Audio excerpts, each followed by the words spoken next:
Not having voted in the affirmative, the motion is not agreed to. So there you have it. The motion was not agreed to. 52 senators voted in favor of this proposal. NBC's Kelly O'Donnell is back with us. Kelly, how many Republicans did we see break here with their party and vote to reopen?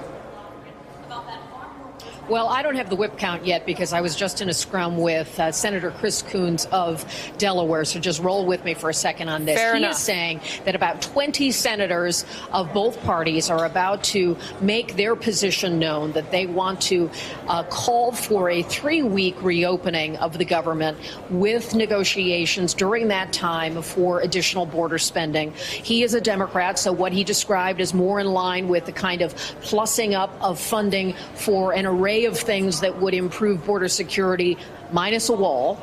I asked him if this is a trust exercise, because clearly the environment here is showing that these measures are not passing. And he said it is a test of trust, but he also talked about the fact that this is weakening the U.S. government, weakening the economy, weakening the state of democracy as it's viewed around the world. And he said while there is a deficit of trust, there is rising anger in senators of both parties. So expect that as we do our rolling coverage here to be something that will bubble up shortly, where he says as many as 20 senators of both parties will step forward and say they need a short-term fix to get the paychecks flowing and then serious negotiations to begin. Again, we have been in those places before where that doesn't work out, but that's right. The temperature we're taking right now, Case. Kelly, forgive me for putting you on the spot on the whip count. We got a note here from our Hill team. The Republicans who voted yes include a couple names that may underscore the point you're making, that perhaps there are more Republicans and a broader bipartisan group that really do want to see an end to this. Some of the Republicans who voted yes include Lamar Alexander. He's retiring, of course, so that gives him a little more freedom.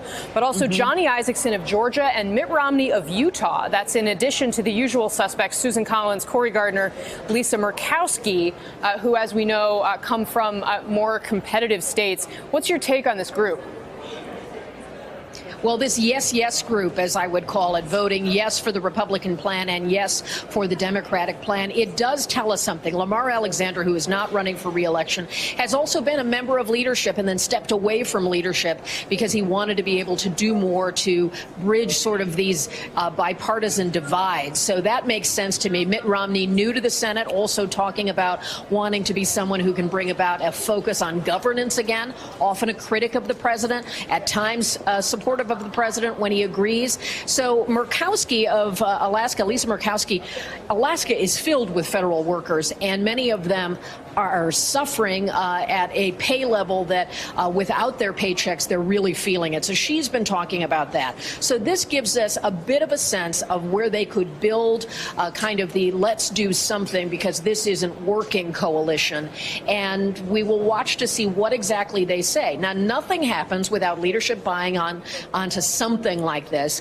And now that these votes have been taken, which Senator Coons and many others have said, we all knew which way this would go, but you have to take the vote to prove the outcome. And so there isn't enough for a veto override for people who thought that might work. And there isn't enough to get to 60 to simply, move to the next level. So they're really at a point of everything that has been proposed from the bases of both parties isn't enough to get it done. And so now you've got this coalescence of people who are not really moderates in their parties, but are wanting to show they can govern, saying we've got to do something. So we'll have to follow this, see if leadership signs off, see if it gets any steam. Sometimes these groups sound good, look good, but don't go anywhere. So we'll have to follow it. Case? Fast. For sure. Kelly O'Donnell right here on Capitol Hill. Yes. Thanks very much.